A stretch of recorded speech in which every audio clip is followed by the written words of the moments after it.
Welcome to Book 2 in the Horrors and Hoagies series, Tortured Souls. In this, we will cover Chapter 18. We encourage you to immerse yourself in the exciting events that unfold. From thrilling action scenes to heart-pumping moments of suspense, Tortured Souls is sure to keep you on the edge of your seat.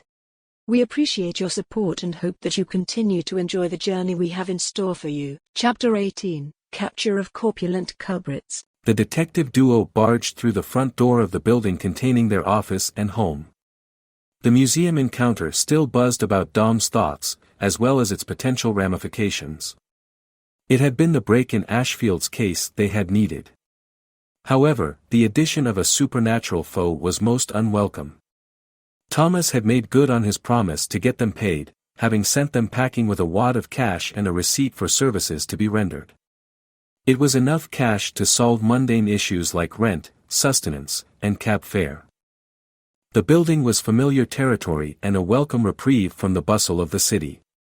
Dom knew each board and nail of the path through the tiny entrance and up the 20 stairs to his office door. Everything was as he had left it except. Dom froze in place as soon as he spotted his office door. His sudden change in velocity made Jackie collide with him. Straightening himself, the pipsqueak pumpkin squeaked. "What's up, boss?" Dom gestured for silence by placing a finger on his lips, then led them down the stairs and towards the front door of the building. He wasted no time heading straight for the door of the building manager. After a series of knocks, a plump elderly woman opened her door slightly, peering out from behind the chain of the bolt. Initially scowling, she quickly recognized her tenants, and her expression transformed into a smile as she closed the door momentarily to unchain it. Then, she swung it open wide. Within moments, she stood before them, greeting them warmly. "Hello, boys. It's great to see you. How's your day going?" Dom watched his office door while mustering his best smile for the kind old lady. "Hey, Mrs. Horowitz. The day is going well. It's good to see you too." Mrs. Horowitz's face contorted as if she caught a whiff of something unpleasant. "You're not here about the rent again, are you? You know I only allow one late month at a time. I won't let you skip another month. Don't make me put you out on the street, sweet boy." Dom raised his hands defensively. No, Mrs. Horowitz. It's not about that at all. We'll have the rent on time this month, ma'am." The detective pulled out a handful of crumpled bills that Thomas had given him as a down payment, along with a receipt from the museum curator for vermin removal. Once he had a substantial portion of the payment, he handed the messy bundle to his landlady. "Good boy." She cooed while she pocketed the cash without counting it. Dom had never been inaccurate with his billing. She continued her usual rambling, "How responsible of you. It's good to see you doing better, Dominic. After the first few problems you had with the money, I was afraid you'd come to tell me you will break my heart. I want you to get out of the gutter and get stable, like Mr. Horton in 2003. He's a good man, that Mr. Horton. He has a kid like you. Although I think your baby, Jackie, is a mile cuter than his little hellion, Daphne. You have to be able to pay your bills, and life gets easy peasy." She ended her rant with a hearty finger wag. "You have to be a good example for your baby boy." With that, Horowitz disappeared into her apartment, leaving Dom with less money and none of his questions answered. He had hoped to interrogate her about the people coming and going from his office. The walls of the place were thin, and he knew Mrs. Horowitz kept track of all the comings and goings of her tenants with more scrutiny than most espionage agencies. Dom rolled his eyes the moment her door closed. She was a lovely elderly woman, but she had the capacity for excessive babble, never mind forming her own stories about the people she met. Mr. Horton had been gone for a year, and his hellion daughter acted mildly childish once when the poor man had come by with rent and could not live it down. The first time Mrs. Horowitz spotted Jackie, she instantly locked the pumpkin into her brain as Dom's kid. There was no use in trying to change her mind about it. She never accepted anything but her initial impressions of people.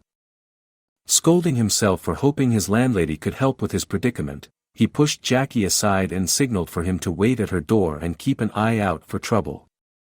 Once his perceptive partner was at his station, he took a breath and checked his pistols before heading up the short stairs to his office.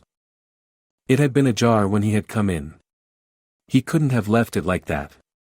One of the many features of his worn-down office was a poorly hung door. The advantage was that it would swing itself shut. A cracked door meant someone had opened it while they were away and not let it slide into its regular position. As he slowly pushed the door open, he glimpsed a woman in skin-tight pants standing at his desk. He squinted in the dim light and quietly approached her, ready to confront the intruder. But he soon realized that she wasn't alone. A plump, olive-skinned man was pressed against the far wall, pouring buckets of sweat and standing motionless. It was a strange sight but not uncommon for clients seeking his services. Although they had let themselves in without permission, they didn't seem to pose any harm. He decided to begin the conversation and bravely stepped forward, ensuring Jackie could hear him from downstairs. "Should I start with some sarcasm or go with the traditional, 'Can I help you?'" he asked. The man was sweating and shook his head, barely able to speak. The woman kept her back turned and concealed her identity with her long blonde hair.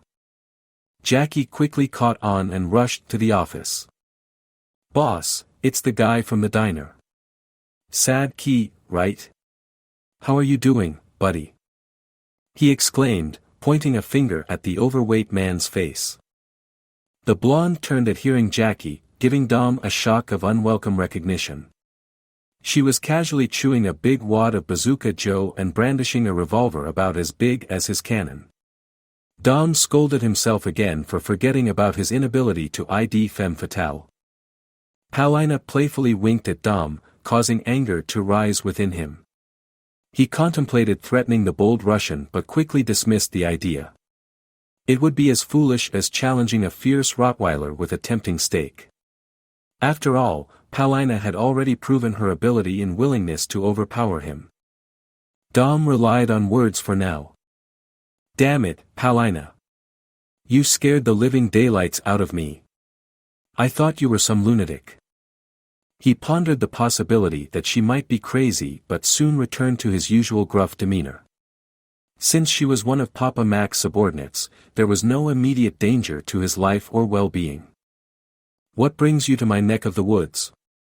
Did Papa Mac send you another job for me?" The blonde shook her head no. Dom let out a deep sigh and glanced around his office. He was relieved that the lock on his door was still intact, meaning she hadn't forcefully barged in this time. The last time she had visited his office, she had been in a bad mood and had kicked her way inside. Dom gave a friendly wave to the sweaty man across the room. "Could you please explain why you keep bringing kidnapped people to my office?" Paulina slid over the desk and plopped down in Dom's chair. Once she had settled with her feet resting on the desk, she pointed her pistol toward the overweight man. "This guy might be a spy. I thought I'd shoot him right here in the office and let Jackie use him as a sandwich filling," she said with a wicked grin. Catching on to the ploy, Dom marched into the man's personal space. He clapped the flinching fat man on the shoulder. "This guy? Why would you do that? You know Horowitz hates it when her tenants make a lot of noise. Besides, Jackie is like a buzzsaw when he eats. Someone could slip on all the blood." He kept a serious tone but let himself enjoy teasing the unfortunate soul. Jackie scratched his head in confusion, completely clueless about what a ploy meant. He started thinking about the practicality of his role in it. "I won't devour him unless he has some bread to sit on. A pumpkin has standards, you know. So thanks, but no thanks." Paulina cocked the revolver and pointed it at the man's head. "No problem. I found a pillow. I will make a quiet, plep noise. Friends here will not be an issue. Plep will not disturb the landlord after we hide him in the office clutter." No one comes to your place, so only you would slip on his leaking carcass. The fat man squeaked in panic, going weak in the knees. Dom sighed and gestured for the Russian woman to put down her weapon. He wasn't one to shy away from intimidation but didn't appreciate the careless handling of firearms. Paulina, if you're set on killing him, could you do me a favor and use a blunt object instead? I'd rather not have to deal with the mess. I might even have a fun club lying around here somewhere. Jackie, still clueless, offered. You have that solid oak bat in the corner, boss.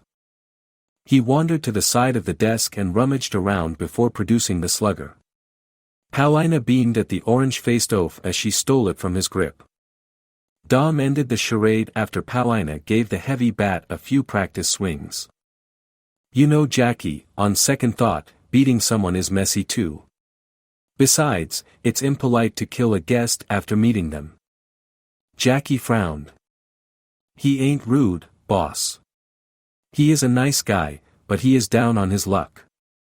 His boss is not nice like you, so now he is a destitute. Dom stared at the pumpkin before the meaning struck home. Destitute Jackie. He is destitute. Correction complete, Dom got down to business. Okay then, let's find out more about our guest before I remind Paulina about the meaning of privacy. Paulina took the hint and holstered her sidearm with a grumble. The rube in the room relaxed at the decline in the immediate threats to his well-being. I'm Dominic, and the lady over there is Paulina. Looks like you've already met my partner. So, who are you? Why did our murderous friend bring you to my office? Siddiqui took a deep breath before responding. Well, I'm Siddiqui. Your short friend recommended I come here for help with my investigation. But as I was waiting for you, this woman approached me and has been holding me hostage since. Paulina chimed in. I can sense Jimmy Blackfang's presence on him. When I discovered he was lurking around your property, I knew he was up to something shady. Dom frowned as he glanced at Paulina. Jimmy Blackfang. The guy I obtained the accounting records from. I thought you would have taken care of him by now. Paulina shrugged nonchalantly. He used to be a problem for the family. Now he's merely a decoration in the ashtray. Dom's thoughts immediately returned to his encounter in the theater lobby, pondering the potential link. When Dom noticed the continued glare from her, she provided more information. Jimmy attempted to leave the family after stealing from the casino. He also destroyed the new Red Vault. Dom couldn't help but whistle. The loss of blood from the Red Vault would cause trouble. Vampires who relied on easy meals would now have to resort to takeout. The Red Vault was top-notch. Lorenzo claimed customers lined up around the block for regular withdrawals, even during construction. So, what idiot tries to harm half the city that depends on Red to survive and thinks they'll live to tell the tale? Paulina shrugged. Jimmy was that dummy. Dom started to understand the situation better. He turned to Jackie and said. So you're telling me this guy's name is Sadki? Didn't you realize that Thomas asked us to keep an eye out for someone named Siddiqui? Jackie shrugged and placed the bat next to the filing cabinet. You know I'm terrible with names, boss. But yeah, this guy is having issues with his boss spending all his money. Dom's attention shifted toward Siddiqui. Troubles at work? What's going on with that? Siddiqui straightened himself and regained some composure. My employer used up all my savings for his upcoming event. I hope to find Jackie, thank him for his kindness, and tell him I followed his wise and helpful advice. Dom turned back to Jackie and waited for an explanation. He quickly got it. Yeah, boss. He was on a bench and stunk with bad magic. I noodled around a bit and found he wasn't the bad guy. I got him some grub and we got to talking. He says his boss has a lot of old stuff that's valuable, but he is too rich and snooty to care. So, I told him to pawn some of it until he got paid. Dom frowned at Jackie, that's your favorite crime. Dom remembered losing a pair of cufflinks Lorenzo had given him to Jackie's antics. He found Jackie pawned them for a damn tuna and cucumber footlong. Jackie found something else to do to avoid the daggers Dom's eyes started throwing his way. Dom concluded his short beratement. Never tell our potential clients to break the law. Looks bad on company flyers. Sorry, boss. Was all Dom got. Turning to face Paulina, he continued his interrogation of the room. Okay, so Jimmy wrecked the Red Vault and tried to stab the local mafia in the back. May he enjoy whatever level of hell is for traitors, turncoats, and crooked lawyers. Do you know if Jimmy had been into Egyptian artifacts? Neat. No valuables were taken, only a lot of red. He was doing business with an out-of-town crew to move merchandise into the city under the boss' nose. Dom gave Siddiqui a stern look. So, you went to the museum? He asked, prompting him to continue his story. Siddiqui nodded eagerly. Yes, I did. I met a man named Thomas there. The people I came with left me behind after we dropped off a valuable exhibit. Thomas was kind enough to take me out for dinner. That's when I met your friend, Jackie. He said, gesturing towards him. Dom's expression turned serious. Let me get this straight. Your cargo is an Anubian sarcophagus with a mummy inside, not an Egyptian sarcophagus with a murderous ancient horror? He asked, considering the possibility of Siddiqui's involvement in the museum heist. Siddiqui hesitated for a moment, sensing Dom's suspicion. Yes, that's correct. The rumors of a body rising from the dead are merely myths. He assured him. Dom grinned. You know, it's like a pumpkin that can walk and talk, right? The Egyptian man stared at Jackie for a while. Your little buddy made me realize how little I knew about the world. I never wanted to be involved in anyone's death, believe me. The chubby pawn added. I have to confess, I helped with the paperwork for its delivery. I didn't mention the discrepancies in the documentation when I spoke to the curator. I was afraid that if I caused any trouble, Max would have shot me. He's a wicked person. Dom surmised Siddiqui was some local mule or patsy working for the people in the Canadian truck who transported the mummy to the museum. This Max you mentioned, is this him? He dug through the clutter covering his desk before presenting the picture at the Canadian border. Siddiqui's eyebrows rose in surprise. Bingo. Dom thought to himself. After a while, Dom shifted his attention to Paulina. Hey, did you hear about Jimmy? He got involved with a group of troublemakers outside the city. Any clue what they were peddling? Paulina pondered before replying. It seems they were dealing with people. You know those who frequented bars that cater to those who crave the fresh blood. My Mongolian flank discovered Jimmy hid a lot of cash from someone called the Ersendrum. It seems like it was payment for helping those folks in the truck steal the rat. Dom glared at Siddiqui, radiating a sense of threat. So, let me get this straight. Max was driving the truck when you brought Murder Mummy to the museum. Does he ever go by the name the Ascendant? Siddiqui shook his head firmly. Yes, he was the one with the truck. But I would never serve him, not even if my life was at stake. He's a dangerous man who has threatened me multiple times. However, my master occasionally refers to himself as Ascendant Pharaoh. He has arrived in the city to claim his rightful place as the new Pharaoh. Both Dom and Paulina were shocked by the unexpected revelation. Dom looked at Paulina, recalling the Babylon episode and the horrors associated with claimed birthrights. He couldn't shake off the images of the undead, controlled by a dark sorcerer, all for the sake of power, now replaced by evil in Egyptian attire. It made sense. Mummy monsters don't walk around. Moreover, they would be veiled to mortals if they did. The look on the guards' faces when they died, they knew what they were looking at. That was the trick of it. The veil extends over people who become supernatural. Ghouls, vampires, and the like benefit greatly from its protection.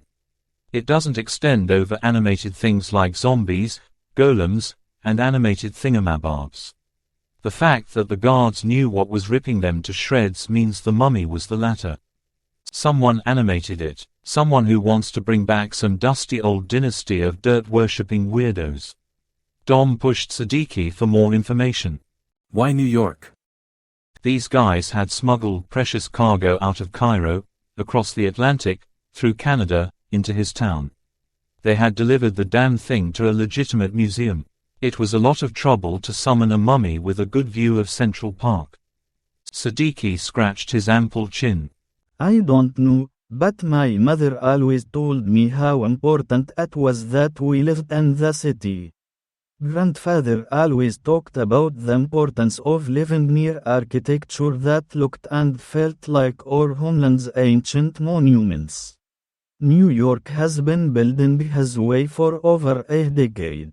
He pondered before continuing. The museum's curator was a man who understood such things. His museum warehouse floor has bands of brass stretching across it, denoting something called ley lines. They even cross in the middle of his warehouse. Talking with him gave me the impression they were ritualistically significant to ancient people. Polina was far more acquainted. The city is the nexus of power. It is why so many of us come here, something about this process feels better. It is also the prime location for magic people to hatsus. She drew a line across her cheek as she met Dom's eyes. It wasn't so long ago Dom had come too close to that. He needed a drink. He wandered to his desk and pulled a half bottle of whiskey from the bottom drawer. He quickly had 3 dirty glasses with a dram for the 3 people in the room who could drink it. Jackie was never a drinker. The flame in his head always turned the stuff into a danger to himself and others. Polina threw hers back quickly and took a moment to enjoy it with her eyes closed. When she opened her eyes she concluded. Ersendrant man is a saucer. He uses magic to do bad things. Fat man's family probably serves the Sarcher's bloodline with the not. Each generation passes down responsibility, but not understanding. Siddiqui was next to drink. Having watched how easily Polina had put it away, he did the same but instantly regretted it. He sputtered and coughed as the liquid fought back at his insides on the way down. His antics drew smiles from the rest of the room until he spoke again. Master. No. Mr. Luckman. Mr. Luckman and his band of thugs brought a lot of Egyptian artifacts related to Anubis and the city of the dead. Dom was the last to drink. It went down like water and did little to dull his constant, building pain. A box of glass vials was barely visible under the clutter. Jackie had brought it in a day ago. It was more of Papa Mac's medicine, no doubt. Dom slid over to it while his new compatriots exchanged details on the arcane. He flipped open the box to find his assumption correct. A dozen vials of black goo waited for his greedy grip. There was something about the stuff. He thought it looked bad, smelt worse, and tasted like hell's unmentionables. However, when he found himself in its presence, he still desired it more than anything. He wanted to down all 12 of those damn things at once. Jackie observed as Dom eagerly reached into the box, grabbing a vial. Hey boss, Lorenzo warned you to handle those meds cautiously. Jackie chimed in. Dom nodded, snapping out of his daydream. He carefully adjusted his grip on the vial, separating it from the others. Dom stared at the mysterious dark liquid for nearly a minute before opening the top and consuming its contents in one swift motion. Polina's attention was caught by the sudden movement and saw the vial leaving his lips. She observed with concern as the medicine took effect and Dom appeared healthy again. With renewed energy, Dom rejoined the conversation and joked about needing extra sandwiches after taking the meds on an empty stomach. He then asked about the Germans' involvement with an Egyptian playing wizard. Siddiqui added. Luckman had me contact this guy named the Society. He gave me instructions over the phone to meet someone named James Blackfang. The guy was important in helping me complete tasks for Mr. Luckman's arrival. He provided me with money, information, and this weird box to assist with the preparations.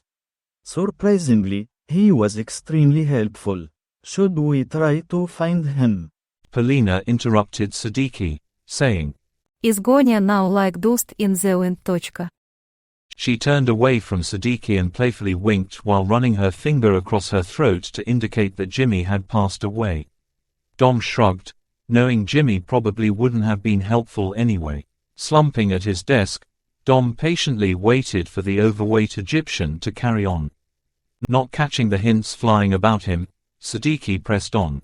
When I first met Mr. Blackfang, he mentioned that the Society, people he was working with, had arranged for the building acquisition I was forced to finance. Dom put it all together. The Society, huh? Your boss didn't talk to you in person. Siddiqui reminisced. I remember when the Society made several collect calls to my office after speaking to my elderly parents. Although they were careful with me, they knew the right words to convince us of their authenticity as the voices of the Pharaoh. To support his statement, Siddiqui presented the shipping paperwork attached to the mysterious box he had delivered to Mr. Luqman. He continued. Mr. Blackfang had numerous letters and correspondence from the Society, all adorned with their fancy logo. The room fell silent, and even Jackie, eagerly waiting to speak, lost interest in the conversation. A Nazi swastika was hidden within the twisted and weaving design. Dom and Jackie had seen that same logo in their encounters with the Thulians. Dom had known the despicable organization had agents on the ground. The memories that flooded his mind at the sight of the Thulian Society's icon were manifest nightmares in his waking mind. Dom needed another drink, so he poured himself another glass. As he raised it to his lips, Polina swiftly snatched it from his hand and downed it herself. Dom knew that Polina had some supernatural experiences during the war, gaining new skills and talents from her time on the Russian front. He didn't know the details, but her reaction to a troubling mark told him enough. She had encountered the same terrifying creatures and witnessed the same horrors as him. To lighten the mood, Dom poured himself a second glass while playfully scolding Polina. Hey, that one's mine, you crazy woman. Despite his words, he made sure she saw his mischievous smirk. She kicked him in response, but it was worth it to bring back the lively atmosphere, even if it meant a bruised leg. After downing another glass, Dom picked up the conversation again. He noticed that the awkward silence had made Siddiqui anxious. All right. So here's the deal. Luqman is being smuggled into the city by 2 members of the Society. He's come to the Big Apple to perform a major ritual using the Nexus. But he needs a suitable location, specific ingredients, and secrecy.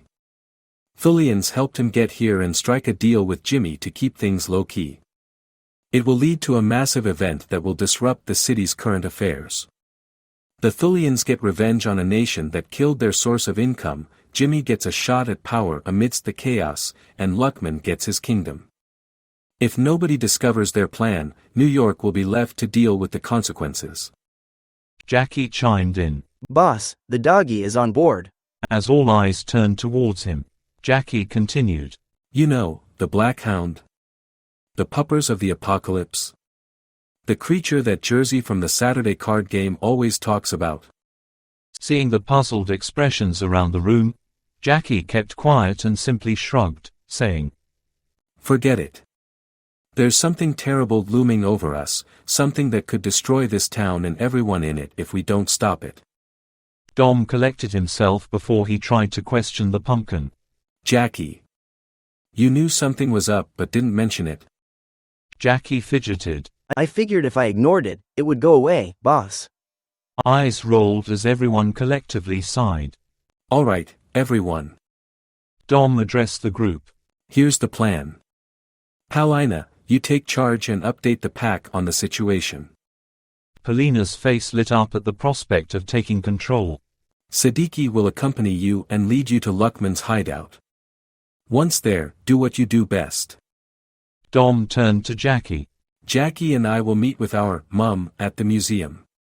As he spoke, he couldn't help but feel a sense of déjà vu from his days in the war. He was giving orders and potentially sending people to their deaths again. He addressed the room. If things don't go as planned, inform Mac.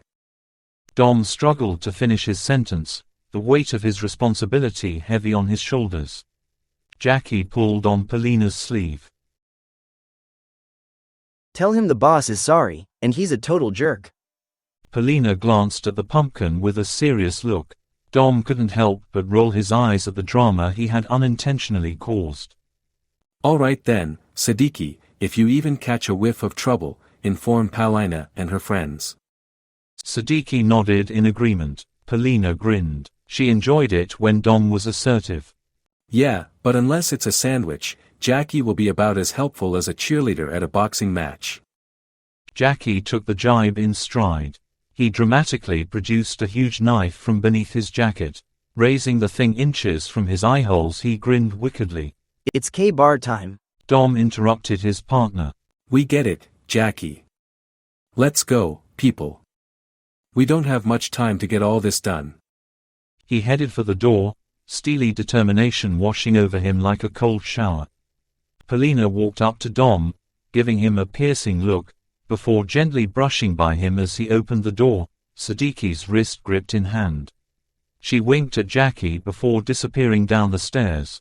Good luck, my little tekva. You will need it. Lil, what? Jackie called after her. Means pumpkin in Russian, Jackie.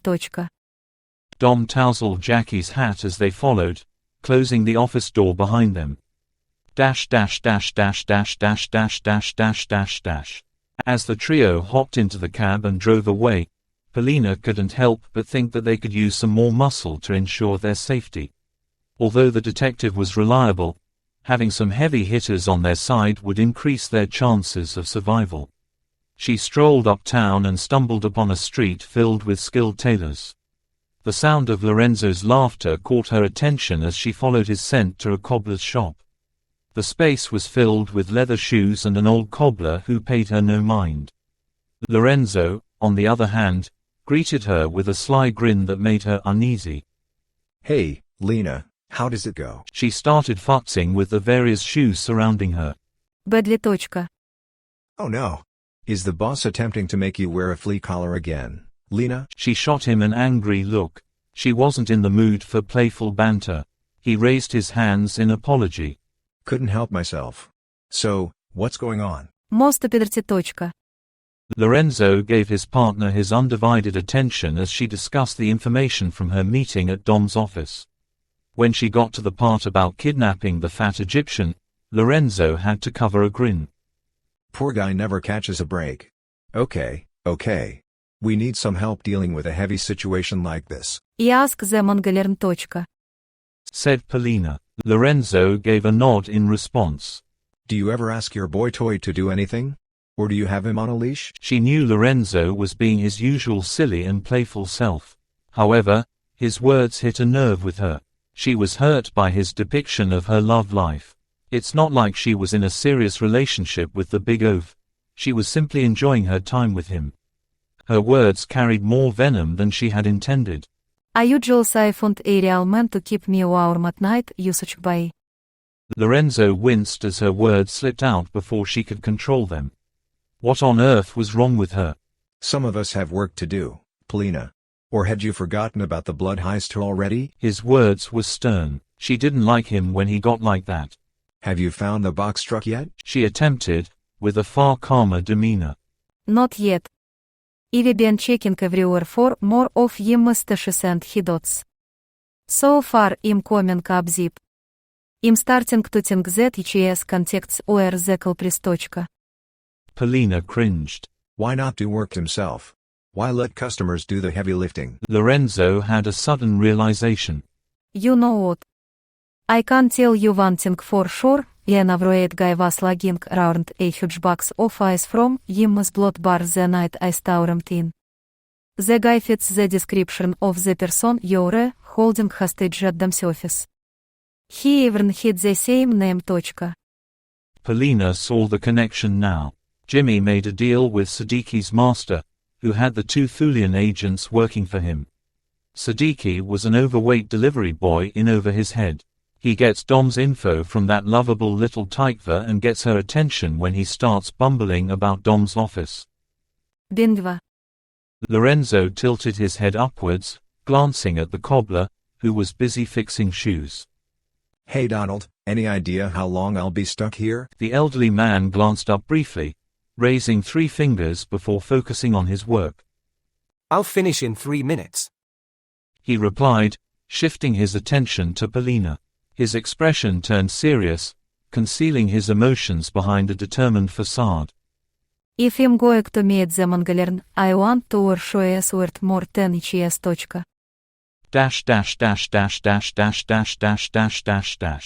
It took them over an hour to reach the Alpha's building.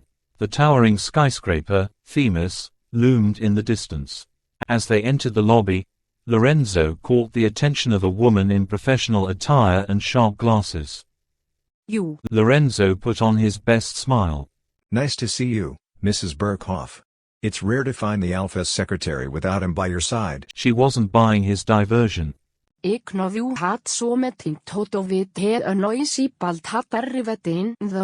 Lorenzo struggled to contain his grin. Did he enjoy it? Yes, he loved it. But you have condemned me to endless torment from this erging every time he starts pondering things, and he ponders a lot. Lorenzo felt pity for the woman. He realized how amused the one-eyed wolf must have been for her to be this flustered. Forgive me. In truth, it was Bergigan's idea. Polina couldn't help but chuckle as she witnessed the woman's fiery response, shutting Lorenzo's trap. Taget beovid uvant køsetro ble elsevherre. Se exclaimed. Eve gota busines torun and no patienke for you boys and dio urphonis pranks. Polina observed the pack members eavesdrop on Lorenzo's scolding. Lorenzo straightened his tie. We should find your Mongolian before we get yelled at again. Still mirthful from watching the dressing down of her perfect partner, Polina agreed. We should be quick before she seeks the pack on you. Do you always get chewed up by women you meet? Lorenzo spared a stern glance at her. Whatever it takes to keep Papa Mac's machine running. It didn't take long to find Borjagin's office. Raised voices were heard inside. Lorenzo knocked on the door before entering. The office was massive, with multiple couches filled with people with unhappy expressions. As Lorenzo and Polina walked in, the occupants of the office stood up.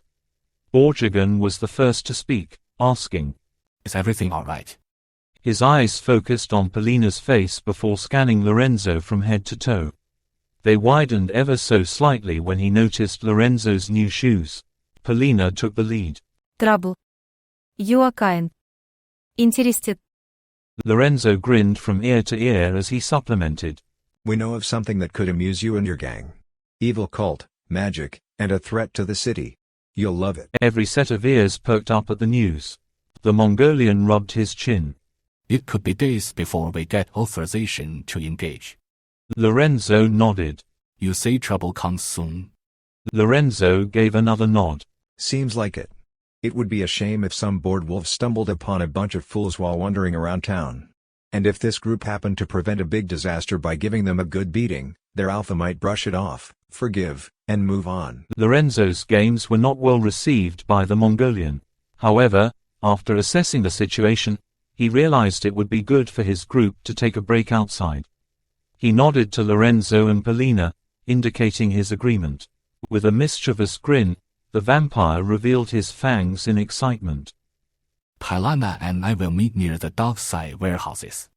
He announced. Polina left a note with an address on the nearby couch. Feel free to drop by and say hello if you are around.